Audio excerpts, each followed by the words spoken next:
सोलापूरमध्ये महेश नावाचा एक माणूस राहत होता. 2007 मध्ये महेशचं वय 42 वर्ष होतं. त्याचे लग्न झालं होतं आणि त्याला 2 मुले होते, एक मुलगा आणि एक मुलगी. महेशचे वडील अनेक वर्षापूर्वीच मरण पावले होते, त्यामुळे त्याच्यासोबत त्याची म्हातारी आई राहत होती. एक मुलगा, एक मुलगी, बायको आणि आई असं त्याचं एक छोटंसं कुटुंब होतं. पण महेशच्या कुटुंबाची मुख्य समस्या होती पैशांची कमतरता. सोलापूरमध्ये त्याला नियमित काम मिळत नव्हतं. कधी 10 दिवस काम मिळायचं तर पुढचे 10 दिवस तो घरातच बसून राहायचा. त्यामुळे घर चालवणं देखील खूप कठीण झालं होतं.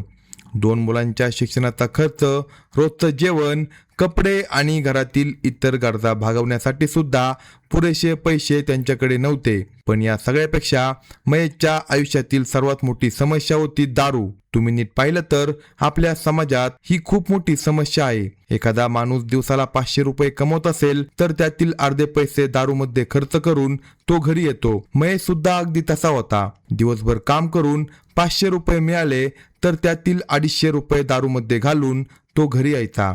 मग अशा परिस्थितीत घर कसं चालणार? पण दारू पिणाऱ्या काही लोकांची आणखी एक मोठी समस्या असते. दारू पिऊन शांतपणे घरी येऊन झोपण्याऐवजी त्यांना कोणाशी ना कोणाशी भांडण करायचं असतं.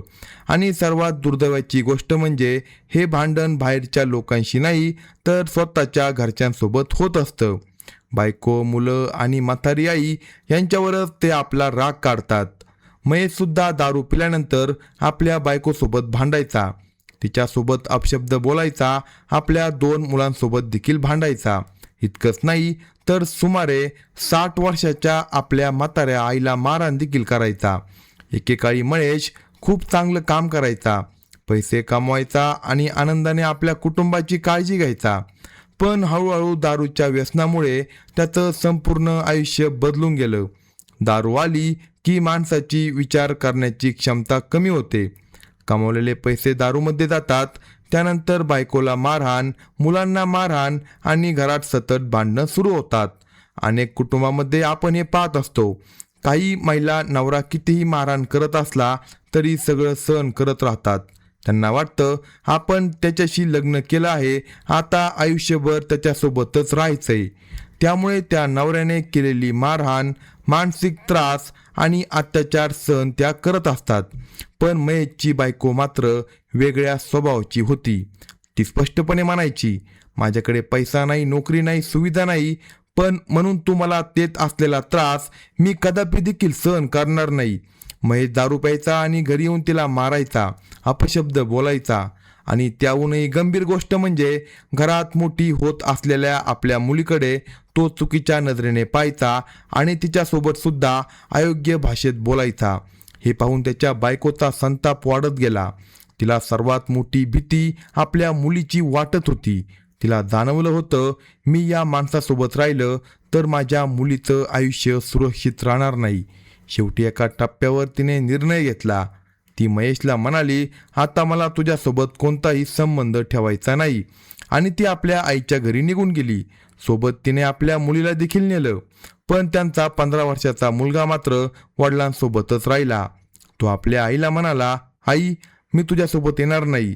माझे मित्र इथे आहे, माझी शाळा इथं आहे, मला दुसऱ्या गावात जाऊन राहायचं नाही, मी बाबांसोबतच राहील. त्यामुळे आता त्या घरात फक्त 3 जण उरले होते. महेश, त्याचा 15 वर्षाचा मुलगा आणि त्याची 60 वर्षांची म्हातारी आई. बायको आणि मुलगी घर सोडून गेल्यानंतर देखील महेशला आपल्या चुकीची जाणीव झाली नाही. त्याने बायकोला परत आणण्याचा प्रयत्न देखील केला नाही. उलट त्याचं दारूचं व्यसन आणखी वाढत गेलं.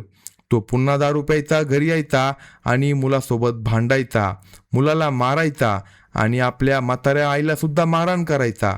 सामान्यपणे अशा लोकांची आणखी एक समस्या असते, ते नियमितपणे काम करत नाही.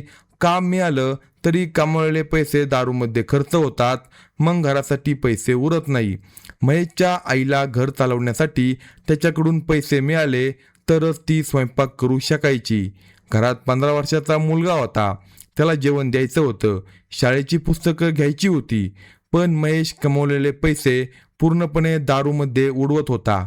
अशा कठीण परिस्थितीत महेशच्या मनामध्ये एक चुकीचा विचार आला. तो विचार करू लागला, आपण दिवसाला फक्त 500 रुपये कमवतो म्हणून एवढीच दारू पिऊ शकतो. आपण जर जास्त पैसे कमवले तर आपण आणखी दारू पिऊ शकतो. आता प्रश्न होता, जास्त पैसे कमवायचे कसे? त्याने शॉर्टकट निवडला आणि तो शॉर्टकट होता बेकायदेशीर दारू बनवण्याचा व्यवसाय. सोलापूरच्या आसपासच्या भागात काही लोकांसोबत मिळून त्याने हा धंदा सुरू केला. एकट्याने हा व्यवसाय करणं शक्य नव्हतं. त्याच्यासोबत त्याचे 2 जवळचे साथीदार होते आणि एकूण जवळपास 10-15 लोक या धंद्यामध्ये सहभागी होते. हळूहळू त्यांचा व्यवसाय वाढू लागला, पैसा येऊ लागला. महेशला वाटलं आता माझ्या आयुष्यातील पैशांची समस्या संपली. पण गंमत अशी होती की तो बेकायदेशीर दारू बनवून पैसे कमवत होता आणि त्या पैशामधून स्वतः मात्र महागडी दारू पित होता. म्हणजे ज्या दारूमुळे इतरांचं आयुष्य उद्ध्वस्त होऊ शकत होतं, त्या दारूमध्ये तो स्वतः कमावलेले पैसे उधळत होता. काही काळानंतर पोलिसांना माहिती मिळाली की या परिसरात मोठ्या प्रमाणावर बेकायदेशीर दारू तयार केली जात आहे. वरिष्ठ अधिकाऱ्यांनी चौकशीचे आदेश दिले. पोलिसांनी तपास सुरू केला आणि तपास करताना त्यांना एक महत्त्वाची माहिती मिळाली. या संपूर्ण बेकायदेशीर दारूच्या व्यवसायामध्ये महेश नावाचा एक माणूस आहे. एके दिवशी पोलिसांनी महेशच्या घरावर छापा टाकला. छाप्यामध्ये त्याच्या घरातून तब्बल 10,000 लिटर बेकायदेशीर दारू जप्त करण्यात आली. आता 1-2 लिटर असती तर तो कदाचित म्हणू शकला असता, साहेब माझ्या वापरासाठी ठेवली होती. पण घरामध्ये तब्बल 10,000 लिटर बेकायदेशीर दारू सापडली म्हणजे तो मोठ्या प्रमाणावर हा व्यवसाय करत होता हे आता स्पष्ट होतं. महेशला अटक करण्यात आली. त्याच्यासोबत काम करणाऱ्या त्याच्या 2 जवळच्या साथीदारांना देखील पोलिसांनी अटक केली. पण या टोळीतील अजून 7-8 जण फरार होते. आता पोलिसांना महेशकडून माहिती हवी होती, कारण महेशने जर योग्य माहिती दिली तर उरलेल्या साथीदारांना देखील अटक करणं पोलिसांना शक्य होणार होतं. म्हणून पोलिसांनी त्याची चौकशी सुरू केली. तुझ्यासोबत कोण कोण काम करत होतं? दारू कुठे तयार केली जायची? ती कोणाला विकली जायची? मध्ये कोण एजंट होता? अशा अनेक प्रश्नांची उत्तरे पोलीस मिळवण्याचा प्रयत्न करत होते. आणि दुसरीकडे बाहेर फरार असलेल्या महेशच्या साथीदारांच्या मनात एकच भीती निर्माण झाली होती. महेशने जर आपलं नाव पोलिसांना सांगितलं तर आपल्याला देखील जेलमध्ये जावं लागेल. हीच भीती पुढे या संपूर्ण प्रकरणाला एक भयंकर वळणावर घेऊन जाणार होती. महेशच्या साथीदारांना आता एकच भीती होती, महेशने जर पोलिसांना सगळं सांगितलं तर आपण देखील जेलमध्ये जाऊ. कारण बाहेर फिरणाऱ्या त्या लोकांची नावं पोलिसांना अजून पूर्णपणे माहीत नव्हती. महेशने त्यांची माहिती दिली नाही तर त्यांच्या विरोधात ठोस पुरावा मिळणं कठीण होतं. त्यामुळे त्या सगळ्यांना वाटत होतं की महेश आपल्याला कधी देखील धोका ठरू शकतो. आणि या दरम्यान महेश जेलमध्ये असताना अचानक त्याला जामीन मिळतो. पोलीस त्याला सांगतात, जामिनीवर बाहेर जा, पण तपास पूर्ण झाल्यावर तुला पुन्हा हजर राहावं लागेल. महेश पुन्हा आपल्या घरी येतो. आता त्या घरात त्याची म्हातारी आई, 15 वर्षाचा मुलगा एवढेच होते. इथे एक क्षण असा होता की महेशने आपलं आयुष्य बदलू शकलं होतं. बायको आणि मुलगी त्याला सोडून गेल्या होत्या. आई आणि मुलावर त्याने अत्याचार केले होते. बेकायदेशीर दारू बनवून तो जेलमध्ये जाऊन आला होता. आता तरी त्याने स्वतःमध्ये बदल केला असता तर कदाचित हे कुटुंब पुन्हा उभं राहू शकलं असतं. आयुष्यात प्रत्येकाला दुसरी संधी मिळते, पण महेशने ती संधी सुद्धा वाया घालवली. जेलमधून बाहेर आल्यानंतर त्याच्यामध्ये काही देखील बदल झाला नाही. तो थेट पुन्हा दारूच्या अड्ड्यावर गेला, भरपूर दारू पिली आणि पुन्हा घरी येऊन भांडण सुरू केलं. महेश जेलमध्ये असताना त्याची आई आणि 15 वर्षाचा मुलगा तुलनेने शांततेमध्ये राहत होते. पण तो पुन्हा घरी आला आणि त्यांच्या आयुष्यात पुन्हा भीती निर्माण झाली. महेश दारू प्यायचा, आईसोबत वाद घालायचा आणि तिचं वय न पाहता त्या म्हाताऱ्या आईला मारहाण करायचा. तो आपल्या 15 वर्षाच्या मुलाला देखील मारायचा. फक्त मारहाण नाही तर दारूच्या नशेत अत्यंत अपमानास्पद आणि मन दुखावणारे शब्द देखील बोलायचा. नशेत असलेल्या व्यक्तीला आपण काय बोलतो याचं भान देखील नसतं, पण समोरच्याच्या मनावर त्या शब्दांचा किती खोल परिणाम होतो हे त्या माणसाला कळत नाही.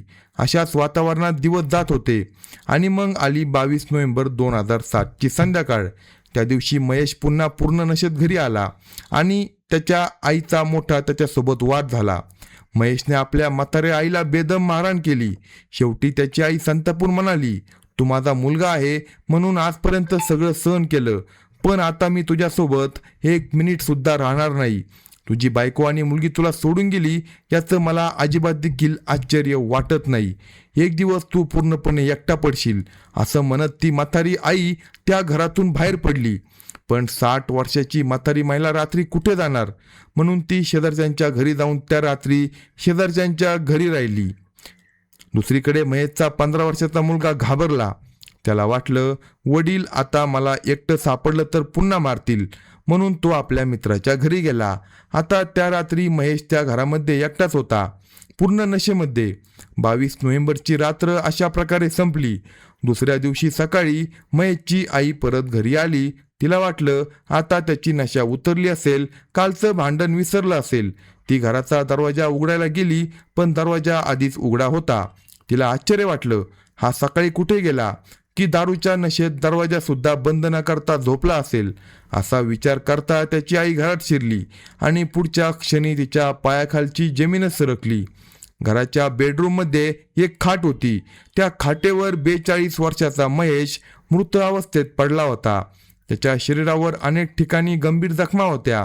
महेशची आई घाबरून जोरात ओरडली. ती घराबाहेर पळाली आणि शेजारच्यांना सगळी माहिती दिली. पोलिसांना फोन करण्यात आला. काही वेळातच पोलीस घटनास्थळी पोहोचले. पोलिसांनी घराची पाहणी केली. सगळ्यात पहिली गोष्ट त्यांच्या लक्षात आली, घराचा दरवाजा तोडून कुणी आत आल्याचे कोणतेही चिन्ह नव्हते. म्हणजे 2 शक्यता होत्या. एकतर महेशने दारूच्या नशेत दरवाजा लॉक केला नसेल, किंवा ज्याने महेशची हत्या केली तो त्याच्या ओळखीचा आणि जवळचा व्यक्ती असावा. महेशने स्वतःहून त्या व्यक्तीला घरामध्ये प्रवेश दिला असण्याची शक्यता होती. पोलिसांनी मृतदेहाची तपासणी केली. महेशच्या शरीरावर तब्बल 17 ठिकाणी जखमा आढळल्या. त्याच्या शरीरात मोठ्या प्रमाणावर दारूचे सेवन केल्याचे दिसून आले. सुरुवातीला पोलिसांना एक शक्यता वाटली, कदाचित महेश खूप नशेत होता आणि चालताना किंवा पडताना त्याला गंभीर दुखापत झाली असावी. विशेषतः त्याच्या कमरेजवळची जखम खूपच गंभीर होती. त्याच्या कमरेचं हाड सुद्धा पूर्णपणे तुटलं होतं. म्हणून प्रश्न निर्माण झाला, हा अपघात होता की हत्या होती. हे निश्चित करण्यासाठी मृतदेह पोस्टमॉर्टमसाठी पाठवण्यात आला, कारण पोस्टमॉर्टम रिपोर्ट मिळाल्याशिवाय पोलिसांना पुढील तपासाची दिशा ठरवता येणार नव्हती. पोस्टमॉर्टमचा रिपोर्ट आला आणि डॉक्टरांनी पोलिसांना स्पष्टपणे सांगितलं, ही नैसर्गिक मृत्यूची घटना नाही, हा अपघात देखील नाही. महेशच्या शरीरावर असलेल्या 17 जखमा एखाद्या कठीण वस्तूने वारंवार मारल्यामुळे झाल्या होत्या. म्हणजे कुणीतरी त्याला मारहाण करून ठार केलं होतं. पण त्याहूनही महत्त्वाचा पुरावा डॉक्टरांना मिळाला. महेशच्या डोळ्यामध्ये मोठ्या प्रमाणावर मिरची पावडर आढळली. याचा अर्थ खून करणाऱ्या व्यक्तीने आधी महेशच्या चेहऱ्यावर आणि डोळ्यांमध्ये मिरची पावडर टाकली. महेशला काही देखील दिसेनासं झालं. तो असहाय्य झाला आणि त्यानंतर एखाद्या कठीण वस्तूने त्याच्यावर वारंवार प्रहार करण्यात आले. शेवटी त्याचा मृत्यू झाला. म्हणजे हा साधा अपघात नव्हता, ही एक नियोजनपूर्वक केलेली हत्या होती. आता पोलिसांसमोर सर्वात मोठा प्रश्न होता, महेशचा खून नेमका कुणी केला? पोस्टमॉर्टम रिपोर्टमधून स्पष्ट झालं, ही हत्या होती. पण घटनास्थळी खुनाचा कोणताही ठोस पुरावा मिळत नव्हता, ना DNA ना फिंगरप्रिंट. पोलिसांना मात्र एक गोष्ट स्पष्ट दिसत होती, महेश अलीकडेच बेकायदेशीर दारूच्या प्रकरणात जेलमध्ये जाऊन आला होता. त्याच्यासोबत काम करणारे अनेक साथीदार अजूनही बाहेर होते. पोलिसांनी विचार केला, महेश मेला तर सर्वात जास्त फायदा कोणाला होणार? उत्तर होतं, त्याच्या बेकायदेशीर दारूच्या व्यवसायामधील साथीदारांना. महेश जिवंत असता तर तो पोलिसांना त्यांची नावं सांगू शकला असता. पण महेश मेला तर त्यांच्या विरोधात साक्ष देणारा मुख्य व्यक्तीच राहणार नव्हता.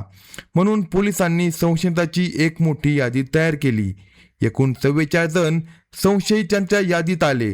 त्यांच्या मोबाईल लोकेशन आणि कॉल्स रेकॉर्ड तपासले गेले. 22 नोव्हेंबरच्या रात्री किंवा 23 नोव्हेंबरच्या पहाटे यापैकी कोण महेशच्या घराजवळ होतं हे शोधण्याचा प्रयत्न करण्यात आला. पण पोलिसांना कोणताही ठोस पुरावा मिळत नव्हता. या 44 पैकी कोणीही त्या रात्री महेशच्या घराजवळ आल्याचं मोबाईल लोकेशनवरून सिद्ध होत नव्हतं. पण याचा अर्थ ते निर्दोष होते असंही पोलीस म्हणू शकत नव्हते, कारण खून करणारा व्यक्ती हुशार असू शकतो. त्याने मोबाईल घरी ठेवून बाहेर जाण्याची शक्यताही होती. पोलिसांनी शेजारच्यांची चौकशी केली. 22 नोव्हेंबरच्या रात्री महेशच्या घराजवळ तुम्हाला कोणती संशयास्पद युक्ती दिसली का? पण सगळ्यांचं उत्तर एकच होतं, नाही साहेब, आम्हाला कोणती देखील संशयास्पद युक्ती दिसली नाही. 44 लोकांपैकी एकालाही महेशच्या हत्येशी जोडणारा कोणताही पुरावा पोलिसांना मिळत नव्हता आणि त्यामुळे ही केस हळूहळू थंड पडू लागली. दिवस गेले, दिवसांचे आठवडे झाले, आठवड्यांचे महिने झाले आणि महिन्यांचं वर्ष झालं. महेशची हत्या ही एक कोल्ड केस बनली. 10 वर्ष निघून गेले आणि मग आलं 2017 साल. जुन्या आणि न सुटलेल्या हत्या प्रकरणांचा पुन्हा आढावा घेताना क्राईम ब्रँचच्या अधिकाऱ्यांच्या हातात महेशची केस आली. अधिकाऱ्यांना ही केस सुरुवातीपासूनच विचित्र वाटली. एक दारूचा व्यसनाधीश व्यक्तीचा जो बेकायदेशीर दारूच्या व्यवसायामध्ये अडकला होता आणि जेलमधून नुकताच बाहेर आला होता. घरातच रहस्यमय पद्धतीने खून झाला होता. सुरुवातीचा संशय त्याच्या साथीदारांवर होता, पण 10 वर्षांच्या तपासानंतर देखील त्याच्या विरोधात एकही ठोस पुरावा मिळत नव्हता. म्हणून क्राईम ब्रँचने ठरवलं ही केस पुन्हा उघडूया. 2017 मध्ये केस पुन्हा तपासासाठी घेण्यात आली. तब्बल 10 वर्षानंतर ह्या केसवर पुन्हा काम करण्यात येत होतं. आधीच्या पोलिसांनी गोळा केलेले सर्व पुरावे, कागदपत्र आणि तपासाची माहिती पुन्हा तपासण्यात आली. क्राईम ब्रँचला सुरुवातीपासून पुन्हा तेच जाणवलं. महेशच्या साथीदारांकडे खुनाचं स्पष्ट कारण होतं, पण एकही व्यक्ती खुनासोबत जोडता येत नव्हती. त्यामुळे त्यांनी एक वेगळा प्रश्न विचारला, आपण गेली 10 वर्ष चुकीच्या दिशेने तर तपास करत नाही ना? एका अधिकाऱ्याने अचानक एक कल्पना मांडली, साहेब, आपण बाहेरच्या लोकांकडे का पाहतोय? मग कुणाकडे पाहायचं? तो म्हणाला, महेशच्या कुटुंबाकडे. हा प्रश्न खरोखरच महत्त्वाचा होता. बाहेरच्या साथीदारांना महेश जिवंत नसावा असं वाटण्याचं कारण होतं, पण त्याच्या कुटुंबाला देखील महेशच्या मृत्यूमुळे फायदा होऊ शकत होता. कारण महेशची बायको आणि मुलीला तो सतत त्रास देत होता. आईला देखील मारहाण करत होता, मुलाला देखील मारहाण करत होता. तर मग एक शक्यता अशी देखील असू शकते, महेशच्या कुटुंबातीलच कुणीतरी त्याची हत्या केली असेल का? 10 वर्षाच्या तपासात पोलिसांनी या दिशेने गंभीरपणे विचार केला नव्हता. आता मात्र त्यांनी महेशच्या कुटुंबातील प्रत्येक व्यक्तीची पुन्हा चौकशी करण्याचा निर्णय घेतला. सर्वप्रथम महेशच्या आईला बोलावण्यात आलं. ती आता 70 वर्षापेक्षा जास्त वयाची झाली होती. तिनं पोलिसांना सांगितलं, 22 तारखेला त्याने मला मारहाण केली, त्यामुळे मी शेजारच्या घरात जाऊन राहिले. दुसऱ्या दिवशी सकाळी परत आले तेव्हा माझा मुलगा महेश मृत अवस्थेत होता. पोलिसांनी तिचं 2007 मधलं स्टेटमेंट तपासलं आणि आश्चर्याची गोष्ट म्हणजे 10 वर्षापूर्वी तिने सांगितलेली गोष्ट आणि 2017 मध्ये सांगितलेली गोष्ट जवळजवळ तंतोतंत जुळत होती. म्हणजे ती खोटं बोलते असं लगेच मानता येत नव्हतं. पण तरीही पोलिसांचा संशय पूर्णपणे दूर झाला नाही, कारण तिच्याकडे महेशला मारण्याचं कारण होतं. तिचाच मुलगा तिला सतत मारहाण करत होता. पण दुसरा प्रश्न होता, 70 वर्षाच्या म्हाताऱ्या महिलेने एका 42 वर्षाच्या पुरुषाला 17 ठिकाणी काठीने मारून ठार करणं शक्य होतं का? ही शक्यता पोलिसांना कमी वाटली. मग त्याचं लक्ष महेशच्या मुलाकडे गेलं. महेशचा मुलगा त्यावेळी 15 वर्षाचा होता. आता 2017 मध्ये तो 25 वर्षाचा झाला होता. त्यालाही पोलिसांनी चौकशीसाठी बोलवलं. त्यानेही 10 वर्षापूर्वी दिलेलं स्टेटमेंट पुन्हा सांगितलं. त्या रात्री मी माझ्या मित्रांच्या घरी राहिलो होतो. सकाळी माझ्या वडिलांचा मृत्यू झाल्याचं कळल्यानंतरच मी घरी आलो. त्या दोघांची स्टेटमेंट देखील जुन्या स्टेटमेंटसोबत जुळत होते. पण पोलिसांसाठी आता आणखी एक महत्त्वाचा प्रश्न होता. त्या रात्री तो ज्या मित्रांच्या घरी राहिला होता ते मित्र कोण होते? पोलिसांनी त्या दोन्ही मित्रांचा शोध घेतला. त्यापैकी एक नंतर परदेशामध्ये नोकरीला गेला होता, तर दुसरा बँगलोरमध्ये काम करत होता. परदेशात काम करणारा मित्र सुट्टीसाठी भारतात आला होता. पोलिसांनी त्याला चौकशीसाठी बोलावलं आणि इथूनच या केसला पुन्हा एक धक्कादायक वळण मिळायला सुरुवात झाली. पोलिसांनी परदेशात नोकरी करणाऱ्या त्या मित्राला चौकशीसाठी बोलावलं. तो पोलिसांना सांगतो, हो साहेब, त्या दिवशी महेशला मुलाला त्याच्या वडिलांनी मारलं होतं, त्यामुळे तो खूप घाबरला होता. त्याची आजीची देखील मारहाण झाल्यानंतर त्याची आजी शेजारच्यांच्या घरी गेली होती आणि माझा मित्रसुद्धा घाबरून आमच्या घरी आला होता. पण त्यानंतर आम्ही तिघंही रात्रभर आमच्याच घरी होतो. दुसऱ्या दिवशी सकाळी आम्हाला महेशच्या मृत्यूची माहिती मिळाली. वर्करनी त्याचं म्हणणं अगदी योग्य वाटत होतं, पण पोलिसांना त्याच्या जबाबामध्ये काहीतरी गडबड जाणवत होती. कारण महेशची आई आणि त्याचा मुलगा दोघांनी 10 वर्षापूर्वी दिलेला जबाब आणि 2017 दिलेला जबाब अगदी सेम होता. पण हा मित्र मात्र आता वेगळीच गोष्ट सांगत होता. 10 वर्षापूर्वी त्यानं जे सांगितलं होतं आणि आता जे सांगत होता त्यात अनेक विसंगती होत्या. पोलिसांना वाटलं हा माणूस आपल्यापासून काहीतरी लपवत आहे, पण केवळ त्याच्या जबाबामध्ये विसंगती आहे म्हणून त्याला अटक करता येत नव्हती. कायद्याला ठोस पुरावा हवा होता म्हणून पोलिसांनी एक वेगळी युक्ती वापरली. त्यांनी त्याला काही देखील संशय न येऊ देता सांगितलं, ठीक आहे, तू आता जा, गरज पडली तर आम्ही तुला पुन्हा बोलावू, पण तू परदेशात परत जाणार असशील तर आम्हाला आधी सांग. तो तिथून निघून गेला. पण पोलिसांनी त्याच्यावर गुप्तपणे लक्ष ठेवायला सुरुवात केली. पोलिसांचा विचार अगदी स्पष्ट होता. जर या माणसाचा महेशच्या हत्येशी काही संबंध असेल तर तो नक्कीच आपल्या मित्रांपैकी कोणाला तरी काहीतरी बोलेल, कदाचित महेशच्या मुलासोबत किंवा बँगलोरमध्ये राहणाऱ्या दुसऱ्या मित्रासोबत, आणि त्या संभाषणातून काहीतरी महत्वाची माहिती मिळू शकते. पोलीस वाट पाहत राहिले आणि काही वेळाने तो माणूस आपल्या मित्रांसोबत अगदी सहजपणे बोलत असल्याचं दिसलं. वर्करनी त्याच्यामध्ये कोणतीही घबराट दिसत नव्हती, पण पोलिसांना खात्री होती या तिघांना महेशच्या मृत्यूबद्दल साधी माहिती नाही, त्यांना काहीतरी जास्त माहिती होतं. मात्र पोलिसांकडे अजूनही ठोस पुरावा नव्हता. दरम्यान परदेशामधून आलेल्या त्या मित्राची सुट्टी संपली आणि तो पुन्हा परदेशामध्ये निघून गेला. आता पोलिसांनी लक्ष महेशच्या मुलाकडे वळवलं. त्याला पुन्हा चौकशीसाठी बोलावण्यात आलं. यावेळी पोलिसांनी त्याची अधिक कडक चौकशी केली आणि इथे त्याच्या जबाबामध्ये काहीतरी विसंगती दिसू लागली. पोलिसांना आता खात्री पटू लागली या मुलाला नक्कीच काहीतरी माहिती आहे. म्हणून त्यांनी बँगलोरमध्ये काम करणाऱ्या दुसऱ्या मित्राला बोलवलं. तोही सोलापूरला चौकशीसाठी आला. हा मुलगा मात्र आधीच्या मित्रांपेक्षा वेगळा होता. तो खूप भावनिक दिसत होता. त्याच्या चेहऱ्यावर तणाव स्पष्ट जाणवत होता. पोलिसांनी सुरुवातीला अगदी शांतपणे प्रश्न विचारले, त्या दिवशी काय झालं होतं? तो म्हणाला, साहेब, माझा मित्र आमच्याकडे आला होता. त्याचं त्याच्या वडिलांसोबत भांडण झालं होतं, त्यामुळे तो आमच्याकडे राहायला आला. आम्ही तिघही एकत्र होतो. दुसऱ्या दिवशी सकाळी त्याच्या वडिलांचा मृत्यू झाल्याचं आम्हाला कळालं. वर्करनी हे एक साधं स्टेटमेंट होतं, पण पोलिसांना त्याचा आवाज आणि त्याच्या चेहऱ्यावरची घबराट स्पष्टपणे जाणवत होती. त्यामुळे पोलिसांनी त्याला सोडलं. ठीक आहे, गरज पडली तर तुला पुन्हा बोलावू.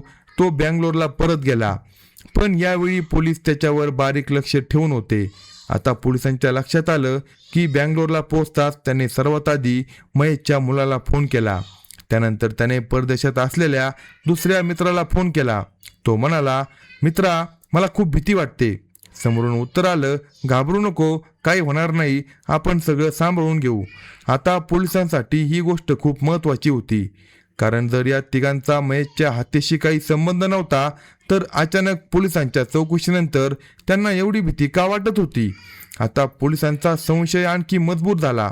त्यांच्या समोर 3 व्यक्ती होत्या: महेशचा मुलगा, परदेशात नोकरी करणारा मित्र आणि बँगलोरमध्ये नोकरी करणारा मित्र. पोलिसांच्या अनुभवाप्रमाणे जेव्हा अनेक संशयित असतात तेव्हा त्याच्यापैकी कोण भावनिकदृष्ट्या कमकुवत आहे हे पाहणं महत्त्वाचं असतं.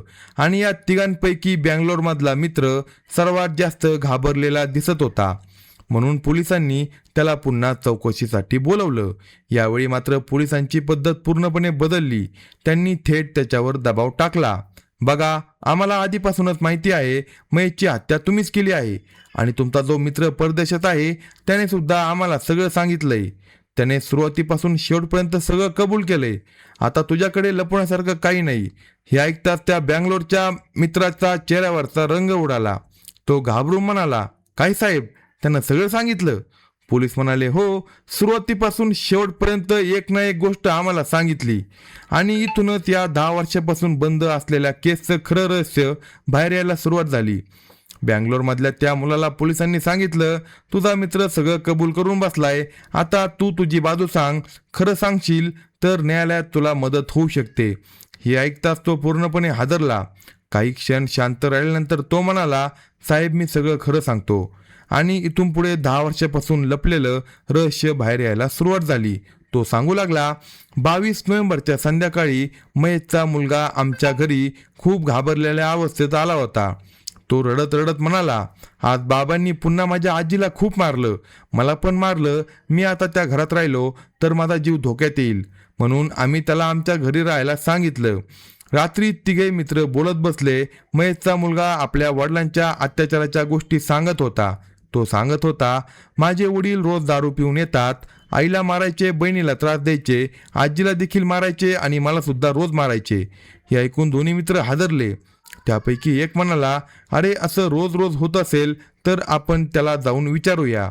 सुरुवातीला त्यांचा उद्देश खून करण्याचा नव्हता. त्यांना फक्त महेशला जाब विचारायचा होता. आमच्या मित्राला एवढं का मारतो, एवढंच त्यांना विचारायचं होतं. तिघेही रात्री महेशच्या घरी गेले. घरात महेश एकटा होता आणि तो पूर्णपणे दारूच्या नशेत होता. महेशने त्यांना पाहताच विचारलं, काय रे, परत कशाला आला? महेशच्या मुलाचा मित्र शांतपणे म्हणाला, काका, माझ्या मित्राला का मारता? हे ऐकताच महेश चिडला. तो ओरडला, तो माझा मुलगा आहे, मी त्याचा बाप आहे. मी त्याला मारीन, लात मारीन, गरज पडली तर मारून सुद्धा टाकील. तुला काय करायचंय? मित्र म्हणाला, यापुढे त्याच्यावर हात उचलला तर तुमचं चांगलं होणार नाही. हे ऐकताच महेश संतापला. तो त्या दोघा मित्रांना मारायला धावला आणि इथूनच सगळं नियंत्रणाबाहेर गेलं. स्वयंपाकघरात ठेवलेली मिरची पावडर एका मुलाने उचलली. त्याने ती थेट महेशच्या डोळ्यामध्ये फेकली. महेशच्या डोळ्यात प्रचंड जळजळ सुरू झाली. त्याला काही दिसत नव्हतं.